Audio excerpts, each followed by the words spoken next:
창세기 43장 8절에서 14절까지입니다. 야곱의 아들들이 애굽에 가서 곡식을 가져온 지가 오래가 되었기 때문에 이제 곡식이 점점 떨어져 갑니다.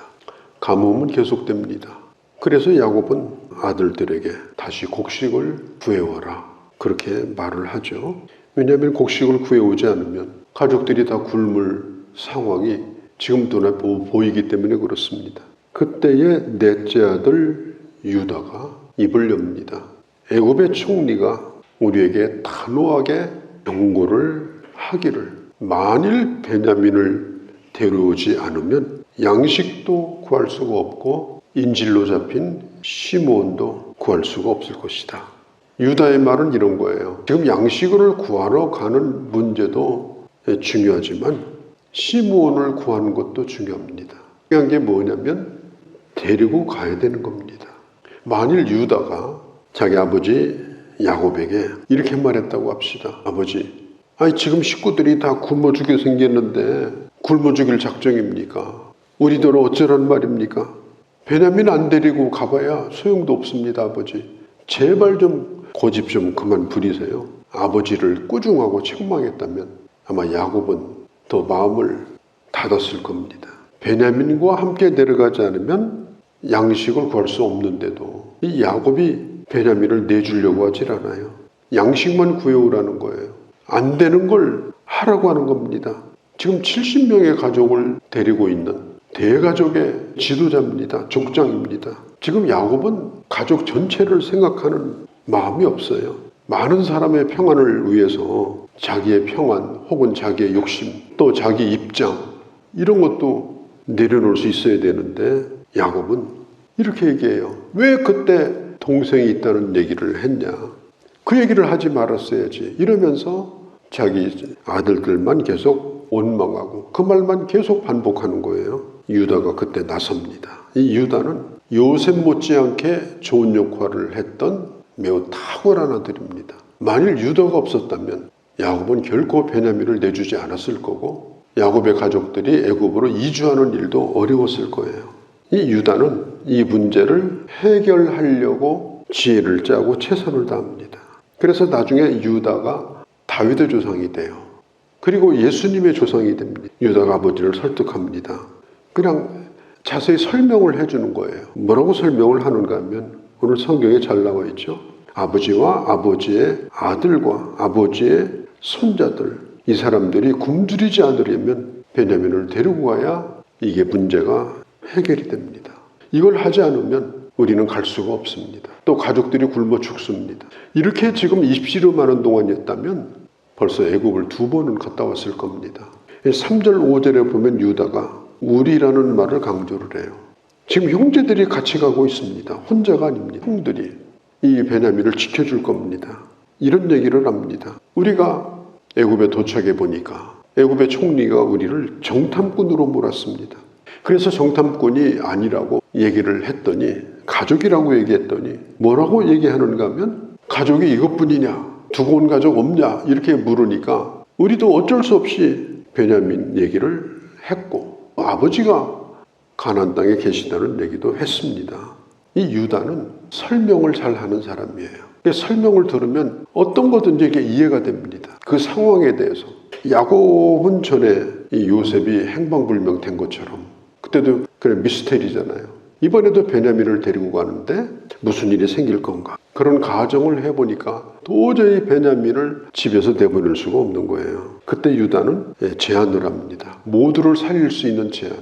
뭐라고 얘기하는가 하면 아버지, 제가 제 생명을 담보로 하겠습니다. 이건요, 그 큰아들이 우리 지난번에 봤죠? 내 자식들 내가 다 죽이겠습니다. 그냥 흥분돼가지고 하지도 못할 일을 그렇게 하겠다고 하는 것하고는 전혀 틀려요. 진정성이 있는 거예요. 남이 아니고 내가 희생을 하겠습니다. 내가 십자가를 지겠습니다. 내가 보증하겠습니다. 그렇게 얘기하니까 야곱이 믿음이 가는 거예요. 이게 어떤 문제든지 간에 이해를 하게 되면 그 마음이 열리게 되어집니다. 근데 욕부터 나가고 주먹부터 나가고 그렇게 하게 되면 소통이 안 돼요. 그러니까 속상하고 화가 나고 기분이 나쁘고 흥분되고 그렇게 할 때 주먹이 나가는 게 아니고 내가 이 정도로 지금 흥분이 되어 있다. 내 상태. 우리가 의사 앞에 가서 얘기하잖아요. 지금 열나고 있습니다. 기침이 나옵니다. 똑같은 거예요. 지금 내 상태가 이렇다. 그러면 상대방이 저 사람이 지금 많이 상해 있구나. 저 사람이 지금 많이 흥분이 돼 있구나. 그걸 알게 되잖아요. 그러면서 자기 모든 걸 걸고 이 동생을 지켜주겠다고 아버지에게 약속을 합니다. 그리고 또 한 가지 아주 특이한 것은 이 유다가 그의 아버지에게 저 아이를 나와 함께 보내시면 이렇게 말해요. 저 아이를 나와 함께 보내시면 저 아이가 누군가요? 베냐민이에요. 지금 유다가 베냐민을 아이라고 부릅니다. 유다는 예전에는 이런 생각을 했어요. 우리 아버지는 너무 베냐민만 감싸고 돈다고 생각을 했어요. 그때는 젊을 때고 유다도 아이가 없을 때고 아버지 마음이 없었어요. 그러다가 사실은 동생을 팔아먹은 거 아니에요. 아버지 마음을 이해를 못하니까 동생까지 미워하고 동생을 팔아먹은 겁니다. 20년 이상이 지났습니다. 자식도 생겼습니다. 그런데 가만히 보니까 야곱은 자기 아들 요셉은 17살짜리가 속에 들어가 있어요. 17살짜리가. 그 다음에 베냐민은 누구냐? 17살짜리 요셉의 동생이에요. 요셉도 가슴 속에 있고 베냐민도 가슴 속에 있고 이 유다가 가만히 생각해 보니까 그게 충분히 이해가 되는 거예요. 그러니까 아버지의 마음을 가지고 이해를 하니 이제 아버지의 언어를 쓰게 됩니다. 아버지를 이해하는 언어를 씁니다. 저 아이를 제가 책임지겠습니다. 아이도 아니에요. 이미 결혼했을 때고 자식이 있는 막내 동생이지. 이때에 그 아버지의 마음이 녹아지게 됩니다. 이런 면에서 이 넷째 아들 유다는 요셉 못지않게 아주 귀한 아들입니다. 유다는 아버지의 마음을 이해하려고 했어요. 아버지의 불안한 마음을 만져주려고 했습니다. 객관적으로 보면요, 이 야곱은 이제 나이도 먹은 데다가 노망이 난 거 아닌가, 저분 어떻게 좀 해야 되는 거 아닌가, 저 고집은 정상이 아니라 노망으로 온 고집이다. 지금 그렇게 보일 수도 있을 정도예요. 그런데 유다가 마음을 넓혀가지고 이해를 하려고 하니까 이해가 된 겁니다. 그리고 진심을 다해서 내가 내 목숨을 걸고 베냐민을 지키겠습니다. 아버지에게도 중요하고 저에게도 중요합니다. 저도 아버지만큼 제 동생을 소중히 여기고 있습니다. 이렇게 말하니까요, 자기를 이해해주는 유다의 말에 야곱의 마음이 녹아버립니다. 놀라운 반전이죠. 어제만 해도 캄캄했는데 빛이 보이는 거예요. 11절에 야곱이 말합니다. 그러할진대, 이 말은 네가 그렇게 하겠다고 하니, 그리고 네가 나를 그렇게 이해하니 그렇게 하라, 허락을 합니다. 참 놀라운 일이죠. 그렇게 하라. 그리고 야곱은 몇 가지를 준비를 시켜요. 야곱이 잘하는 것이 뭐냐면 선물 보내는 거거든요. 에서에게도 어마어마한 선물을 보내. 에서가 당황할 정도로. 그래서 에서의 마음이 감동이 오지 않았습니까? 여기도 보면은 선물을 보냅니다. 귀한 것들, 유향, 꿀, 향품, 모략, 유향나무, 그리고 유향나무 열매, 그리고 감복수와 다 귀한 물건이에요. 생명을 살리는데 이게 뭐 귀하겠냐? 아끼지 아니하고 긁어 모다 씹어가지고 준비를 하는 거예요. 양식을 얻기 위해서는. 먹지 않으면 죽는 양식. 향품 먹고 사는 거 아니잖아요. 근데 양식을 먹어야 되잖아요. 다 그것도 귀하지만 따지고 보면 기갈한 시대에, 기근의 시대에는 양식이 더 소중합니다. 야곱이 이걸 알고 있었어요. 그리고 돈도 갑절로 보냈습니다. 실수로 돈이 자루 속에 있었는지는 잘 몰라도 이 오해를 풀기 위해서는 이렇게 해야 된다. 그래야 오해가 풀린다. 그 다음에 아주 중요한 게 뭐냐면 베냐민도 데리고 가라. 이게 중요해요. 선물도 돈도 베냐민도 다 허락을 해줘요. 양식을 위해서는 이런 투자가 필요합니다. 그 양식을 구해야 되는데 이 양식이 생명만큼 소중하잖아요. 지금 먹지 못하면 죽는 거니까. 우리도 마찬가지라고 생각을 해요. 하나님의 말씀을 먹는데 나는 얼마나 투자하는가. 하나님의 말씀을 먹는데 나는 얼마나 이걸 소중히 여기는가. 그리고 그 현장에 있는가.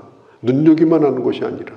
그래서 우리가 예배에 와야 되고 어떤 때는 새벽에도 와야 되고 그래서 그게 중요한 거예요. 그 양식을 먹기 위해서는 시간도 투자하고 힘들지만은 모든 걸 투자해서 그 양식을 구하는 겁니다. 오늘 또 다른 사람에게 그 양식이 필요하다면 그를 위해서도 내가 대가를 치르더라도 그 양식을 먹도록 도와줘야 되는 겁니다. 오늘 마지막 절 야곱이 놀라운 반전이 일어납니다. 전능하신 하나님께서 그 사람들 중에 너희에게 은혜를 베푸사 그 사람은 요셉을 가로쳐요. 다른 형제와 베냐민을 돌려보내게 하시기를 원하노라. 내가 자식을 잃으면 이르리라. 베냐민을 보내면서 이제는 일단 자기 손을 떠납니다. 자기 손을 떠나면 그때는 누구 손에 맡기겠습니까? 야곱이 너희들만 믿는다. 그리고 그 아들들에게 말하지 않았습니다. 자식들을 모아놓고 하나님 앞에 기도를 드립니다. 전능하신 하나님, 전능하신 하나님, 전능하신 하나님을 부르는 거예요. 이 절망적인 상황 가운데, 이 절실한 가운데 야곱은 그때 하나님을 붙드는 회복의 은혜를 경험하게 됩니다. 그리고 특별히 이 기도를 들어보면 야곱은 베냐민뿐 아니라 다른 자식들도 전부 언급을 합니다. 베냐민뿐 아니라 다른 아들들, 라헬의 자식뿐 아니라 레아의 자식도, 빌하의 자식도, 실바의 자식도 전부 다 소중하게 생각하고 하나님께서 베냐민을 지켜주실 뿐 아니라 다른 아들들도 다 지켜주기를 하나님 앞에 기도하게 됩니다. 야곱은 유다의 긴 설득 가운데 본질을 이해한 거예요. 뭐가 중요한가? 내가 지금 속상하다, 기분 나쁘다, 답답하다 그런 것이 아니고 본질을 이해했어요. 그렇게 하는 데는 유다의 설득이 아주 큰 역할을 했습니다. 그래 마음의 정돈도 하고 결단도 하게 됩니다. 결론에 가서는 자기 전략, 자기가 세운 계획을 믿은 것이 아니라 이만하면 됐다. 너희들 마음 놓고 가라. 그렇게 하지 않았습니다. 마지막으로 살아계신 하나님 앞에 기도합니다. 그리고 끝이 뭐냐면 이렇게 말해요. 내가 자식을 잃게 되면 이르리라. 모든 걸 하나님 앞에 다 맡겨요. 어떻게 되든지 하나님의 손에 이 모든 일을 다 맡기겠다. 이 순간 야곱의 믿음도 회복이 되고 자식들이 가졌던 그 신앙도 더 견고하게 되는 그런 놀라운 반전이 여기에 일어납니다. 그리고 아버지와 아들들이 화해를 합니다. 화해하고 떠납니다. 형제들이 처음 갈 때는 돈만 가지고 가면 됐는데 양식만 사오면 되는데 지금은 할 일이 많아요. 특별히 이 첩자라는 오해를 풀어야 돼요. 그래서 시몬을 빼내야 돼요. 베냐민도 데리고 가야 돼요. 양식도 구해와야 돼요. 발걸음이 매우 무겁습니다. 그러나 아버지의 기도, 아버지가 마지막 가는 그 길에 전노하신 하나님, 그 기도를 자녀들과 함께 했습니다. 아마도 그 자식들도 그 기도에 이어서 가는 내내 오는 내내 그 전노하신 하나님을 부르면서 하나님 앞에 맡기는 기도를 하면서 떠났으리라고 생각합니다. 아버지의 기도가 자녀들에게 이어지고 그리고 그 기도는 열매를 맺고 그리고 무엇보다도 여기서 우리가 다시금 보게 되는 것은 격렬하게 이렇게 아버지와 자식이 의견 차이 때문에 부딪혔어요.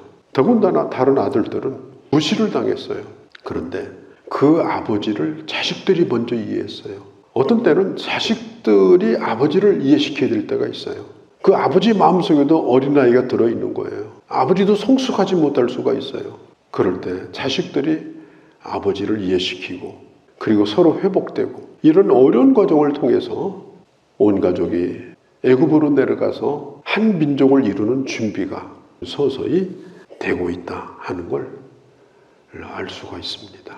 이 하나님의 놀라운 주권과 섭리 속에서 오늘 우리가 살아가고 있고 오늘 주어진 현실이 아무리 힘들어도 하나님의 은혜를 의지하고 또 서로 사랑하고 또 이해도 시키고 그렇게 하면서 그 길을 함께 걸어가면 하나님의 뜻이 반드시 이루어진다. 그런 확신을 가지고 우리의 걸음을 걷는 그런 귀한 주의 자녀들이 되어주시기를 바랍니다. 거룩하신 우리 아버지, 아버지는 고집을 부리고 자식을 원망하고 절대로 깨지지 않을 것 같았으나 자식들이 볼 때는 노망에 걸린 것처럼 보였으나 진정한 이해, 진정한 사랑, 진정한 희생을 보았던 그 아버지의 마음이 녹아지고 그리고 서로 화해하고 나머지 가족들과 인질 걸린 가족들, 그 모든 자들을 살리기 위해서 이렇게 아름답게 출발하는 모습을 보았습니다. 하나님 아버지, 우리가 사는 것이 만만치 않고 또 사람의 관계도 그렇습니다. 우리에게 이런 믿음과 이런 지혜를 주셔서 아름다운 길로 나아가는 그런 저희 모두가 되게 하여 주시옵소서. 우리 주 예수님의 이름으로 기도하옵나이다. 아멘.